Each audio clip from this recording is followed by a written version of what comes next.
China in Europe. Ladies and gentlemen, welcome to another event hosted by the Warsaw Institute. Today we will focus on perspective both of Poland and Czech Republic, so countries of the region of Central and Eastern Europe, as well as the Three Seas Initiative.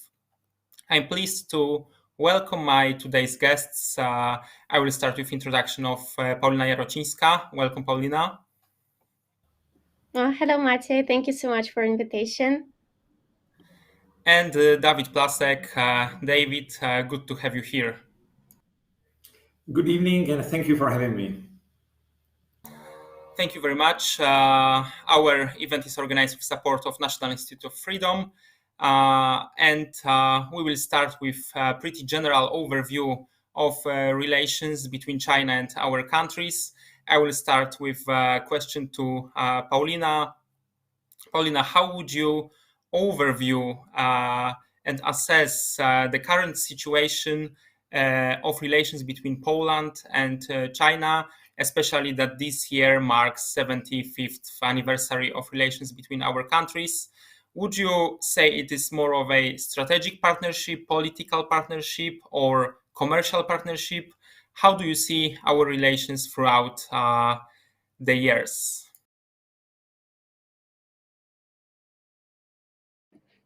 Okay, Maciej, thank you so much for the question. So yeah, actually, as you said, now we have the 75th anniversary of establishment diplomatic relations.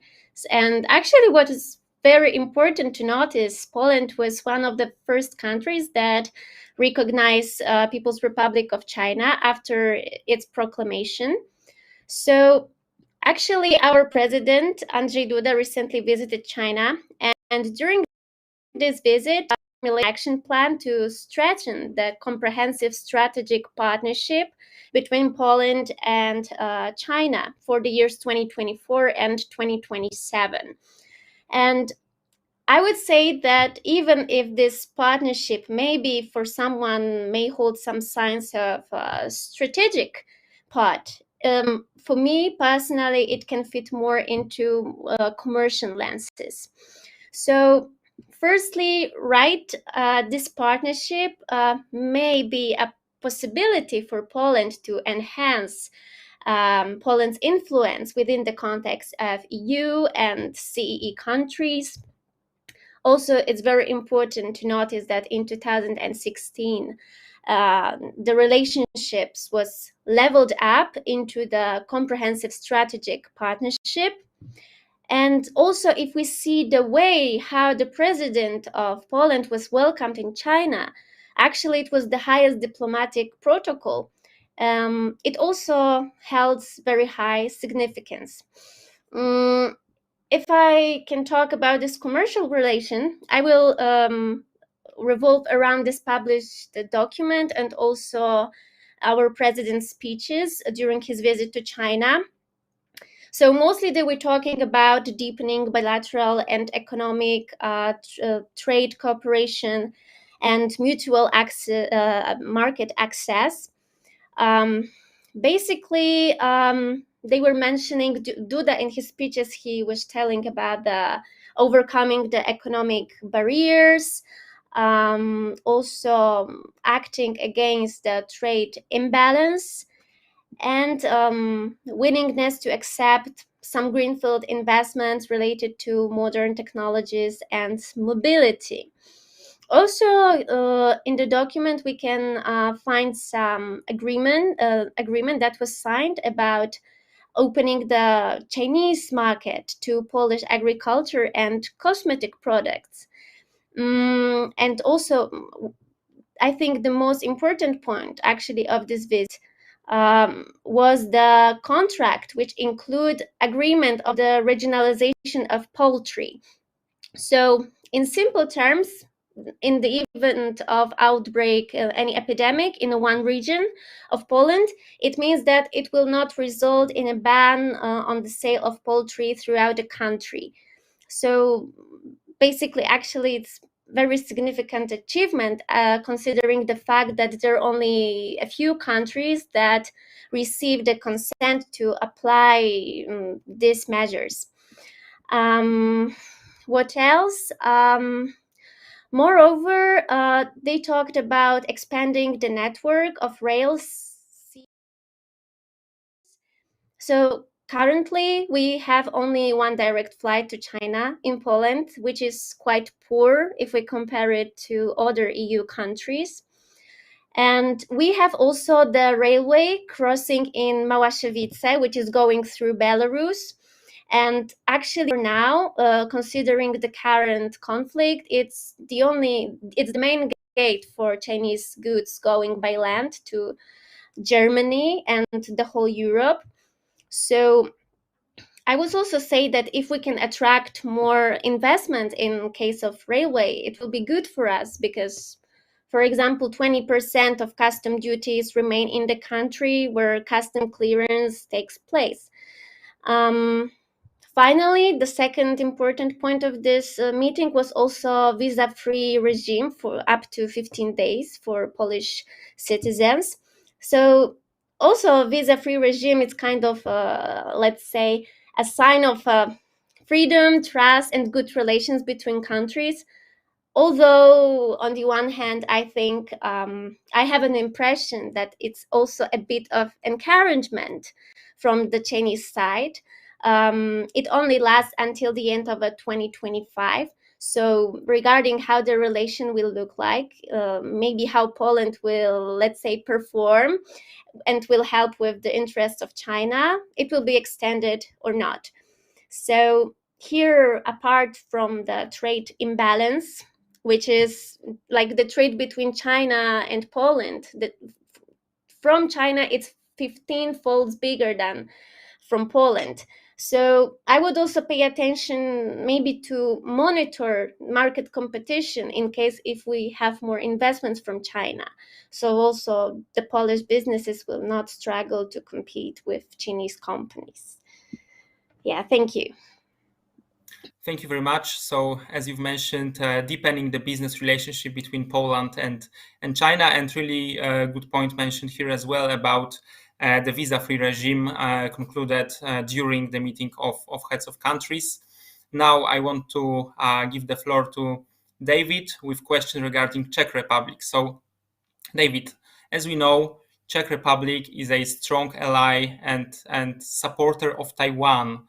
And first of all, I want to ask you on general overview of relations between China and Czech Republic. And secondly, how does partnership between Czech Republic and Taiwan impacts the Czech-Chinese relations? The floor is yours.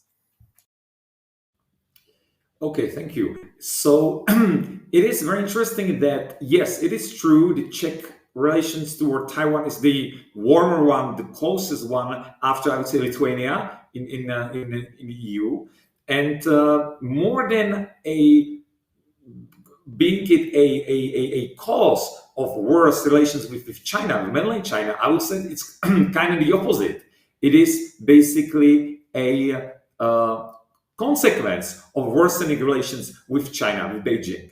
So to give a very short historic overview, Czech Republic was one of those countries that after 2012 were actually trying to get closer relationship with China, to get more investment, more business flowing from Beijing to our country. And we signed for this 17+1 project and other projects that were aiming at really building a strong economic relationship.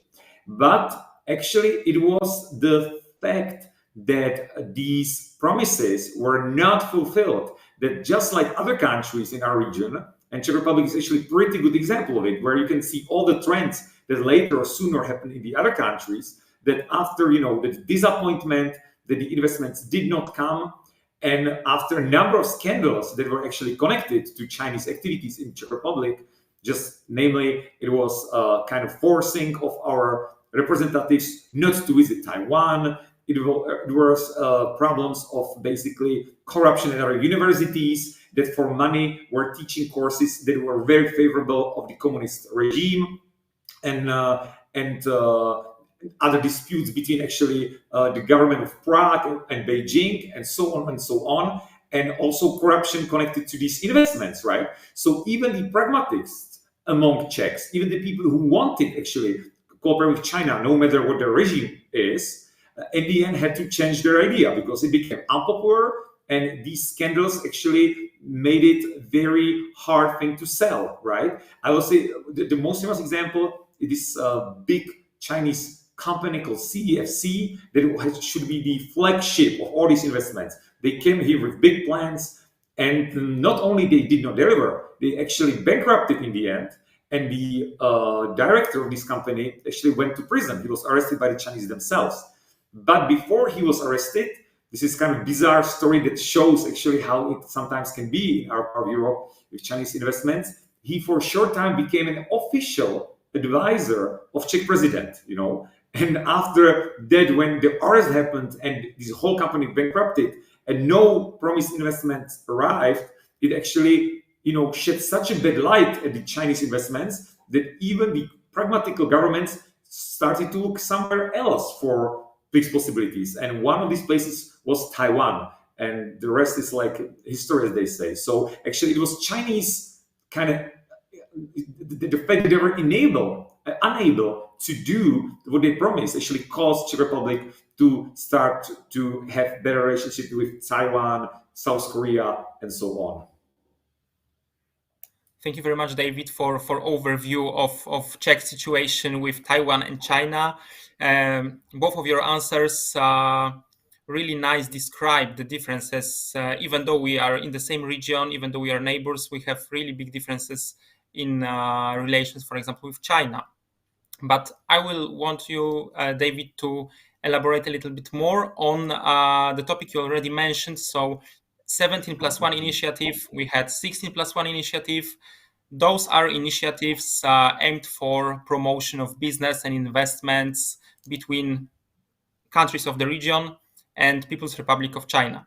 I want to ask you if we should expect any revival within those initiatives. Should we expect any extensions for those initiatives? What's your view on that? So within the last 3 years, it was kind of unclear if that initiative is really dead or if it's just kind of hiatus and it could be once resurrected. But after the start of the Russian aggressive war against Ukraine, I think even the Chinese themselves realized that this initiative is actually not livable anymore. I always say that even though Chinese government, when it tried to, convey its influence in other parts of the world, is very clever often. But in this case, I always kind of joke that they made a mistake that they called actually this organization by number, right? Because then can get only more awkward. Because then when the number decreases, it's not 17+1 anymore, it's 16+1, and now 14+1. It basically shows what a setback this initiative was. But after the three Baltic countries left this initiative, it was a question like what the other countries will do. And it is like unofficial, even though everybody knows it, Czech Republic is actually not planning to leave this initiative alone, but basically short of leaving, there is no activity from the Czech side. And it's even known thing among officials, the government and the foreign affairs, that basically we are trying to be as inactive as possible, but not at the same time not trying to leave it alone, meaning either we leave with other countries or we just will not be participating in an active way. I think the Chinese themselves realize this very, very well. So, because look at the last stops of the Chinese president visiting Europe, right? The visit before, he visited almost all CE countries that are part of 17+1, and now we see he visited France, Serbia, and Hungary, which shows that they plan to really focus on these countries where they think the conditions are the most favorable for any further relations. And especially the combination with the war in Ukraine, when China in East and Central Europe is actually considered to be unofficial ally of Russia, they do realize that they don't want to, I think, waste their resources on countries where they don't see any real future. So it will be Hungary and Serbia from now on. Thank you very much. as you've mentioned, the war, the Russian invasion on Ukraine, a little bit reshuffled the geopolitical and political landscape in our region, which had an impact on the initiative with China as well. Before I give the floor to Paulina with the same question, I highly encourage our viewers to ask questions in the chat. And now coming back to you, Paulina, same question about initiatives, commercial initiatives between our countries and China, 16+1, 17+1. Shall we expect any revival of those? Okay, thank you for the question. I totally agree with David. Now I think it's 14+1, right? It is also sometimes called the cooperation between Central Eastern European countries and China, but actually, what is Central and Eastern Europe if we also have some Balkan countries and Greece, right?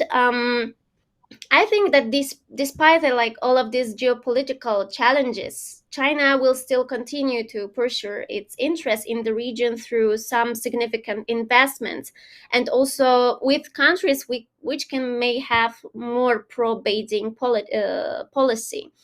The one example is also Budapest and Belgrade Railway, for example, or I will talk about it maybe now. Like EV factories, which may prove to be key investments now.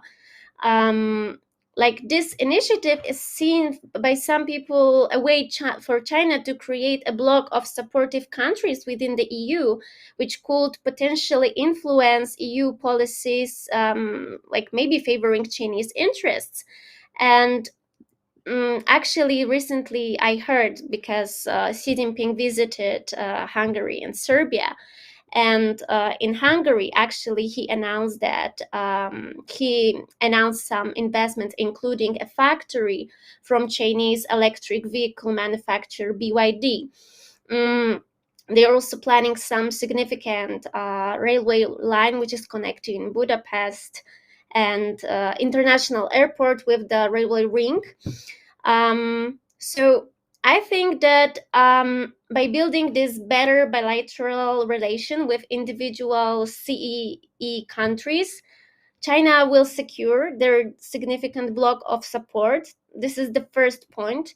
And we will see whether this 16+1 or 14+1 CEE format initiative will experience a revival. CEE, this initiative, is very strictly connected to China's Belt and Road Initiative. So it suggests that, of course, China will continue to engage in the region. However, we also should look at the fact who will be eager to cooperate with China right now and help to re-energize this initiative in the future. So also that's why I said before that, for example, imposing this free visa regime, it might be a kind of encouragement for some countries to act and maybe acting in favor China, for example. Personally, I think that if they want to like revive this format, first maybe some summit should be organized, and the last one took place in 2021 and it took place online. So more or less, I think that maybe China will try to build more bilateral relations with countries and create within our region some kind of block of support, because now, concerning the geopolitical situation, it might be very difficult to engage all of the countries. In general, if I can talk about Poland precisely, I think that Poland as a country also should have maybe some universal and even develop a specific strategy when it comes to China. Because when it comes to such, for example, documents and agenda, many countries has that. For example, Germany, but I think we don't have any. And I see that, for example, our current president, actually his attitude towards China is very positive. But if we look to previous government, the current government, their attitude is not that much positive. And even the visit of our president in China, it didn't receive much public attention, but even if it did, it was widely criticized in social media, and even by many politicians it was described like not ethical. So for me, like there is some question which arises. Recently I read some interview with Professor Guralczyk, which is also very well known when it comes to China-EU relations. And he said that like this visit to China reawakened the Polish War, because there is no like any universal strategy towards China. And I believe also what he meant is the fact that Poland, maybe as a country, should not be closed to China. Also, as we see that many leaders in EU, especially Germany, France, and also in general in the West, they remain dialogue with China. So we also must consider to maintain these relations. Thank you very much. So we have 3 years since the last summit organized within the initiative. And both of you mentioned the case of Chinese cooperation with Hungary, with Serbia, with France.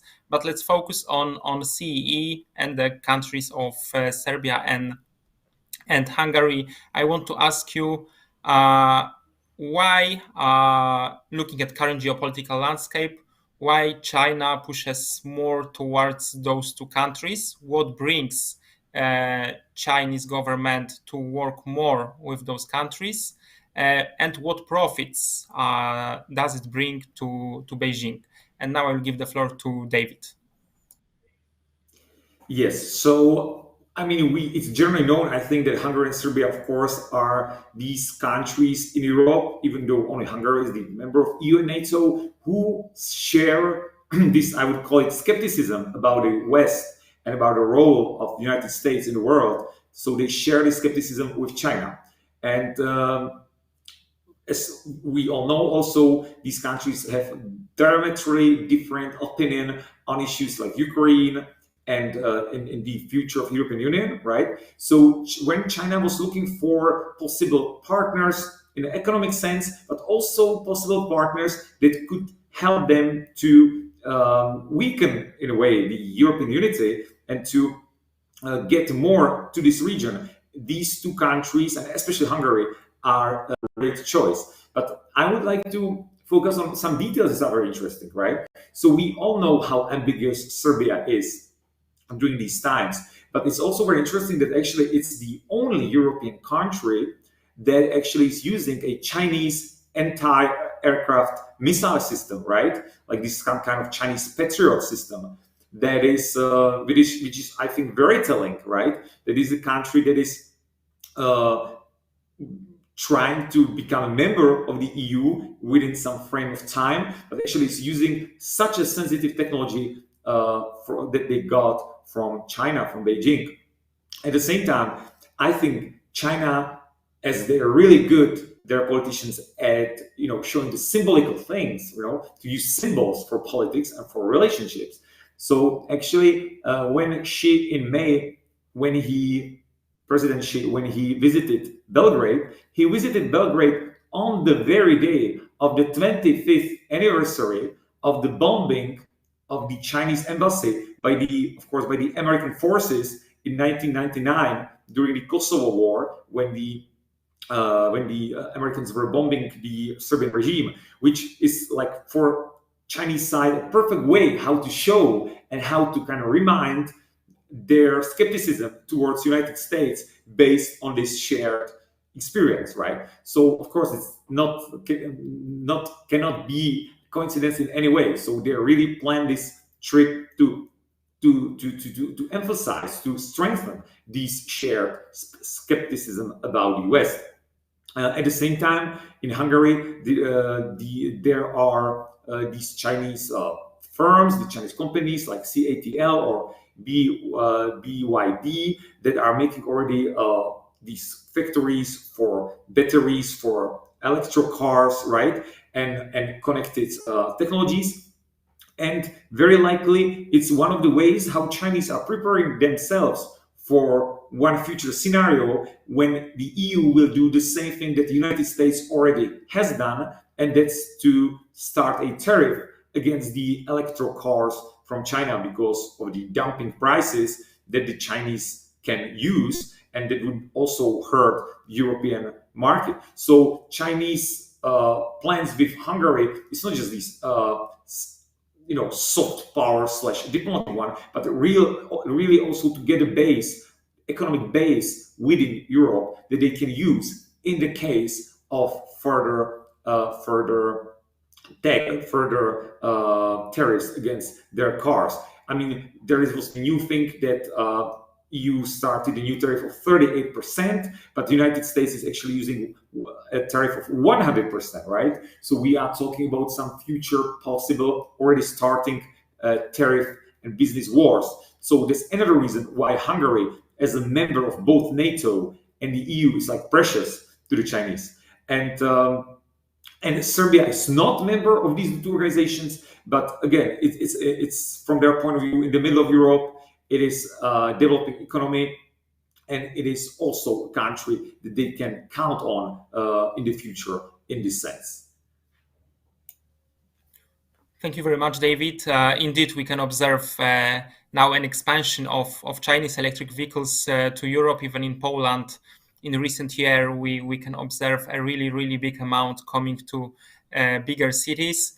Now I will give the floor to Paulina if you have anything to add regarding Chinese plan for the region, especially with focus on Serbia and Hungary. Okay, thank you so much, Mati, for the question. So basically, when it comes to Hungary, I think this is the European country with the biggest amount of Chinese FDI, which is amounted about 16 billion euro. And also, apart from the Chinese factory of electric vehicle, BYD, that I said before, also Hungary is strengthening their relationship with Huawei, which is also the sensitive issue. First of all, I think that Hungary and Serbia, for the very long period of time, it's an economic hub, what David already mentioned, and also the political alignment here is very important. Viktor Orban has aligned Hungary's foreign policy closely with China and also with Russia, as we saw.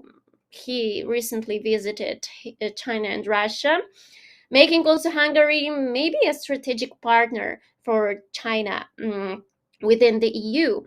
And Serbia also, they pose a number of the largest investment destination in the region. What David already mentioned about the Chinese defense system and also operating the Chinese missile system.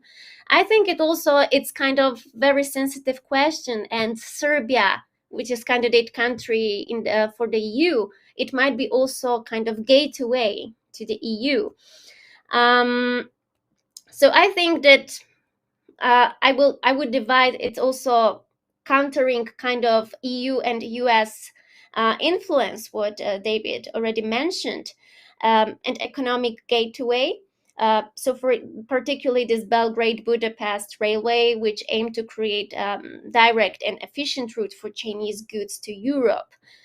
However, I believe that maybe also there's another dimension here. So by building this bilateral relations, as I said before, and here I will focus on Hungary.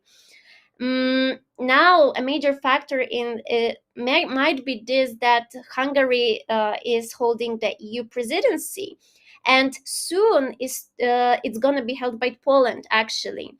So I think that also it might influence that building this block of support that I said before might be, in a sense, to hope that these countries, Hungary, maybe Poland, they will be more in favor towards China's interests, as there are a lot of ongoing discussion about these tariffs on electric vehicles. And maybe the last fact that I found out before, So there is either a factory in Poland, the project of electric vehicles that was introduced by our previous government.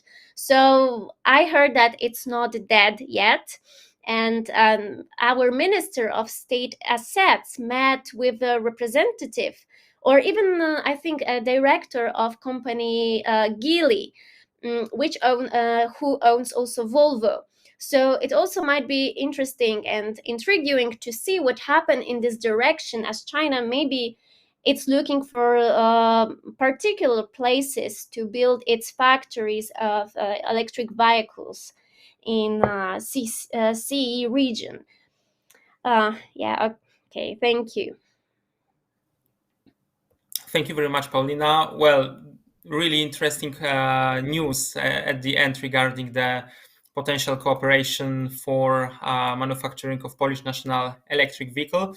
So definitely we need to keep that in mind and observe the following steps in this business. David, Paulina, that was the last question of today's event. I'm glad that you joined me today. Thank you for sharing your views with our observers and followers. I hope that it was really interesting for our observers, and that we'll meet again in future for another event, maybe once again related to China and our region. So once again, thank you very much.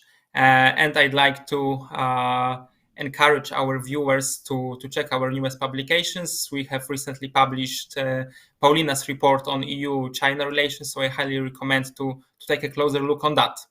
Once again, thank you very much. Thank you for being on board, and see you next time.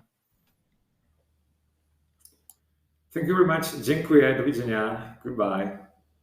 Thank you so much, Maciek, for this opportunity, and good night.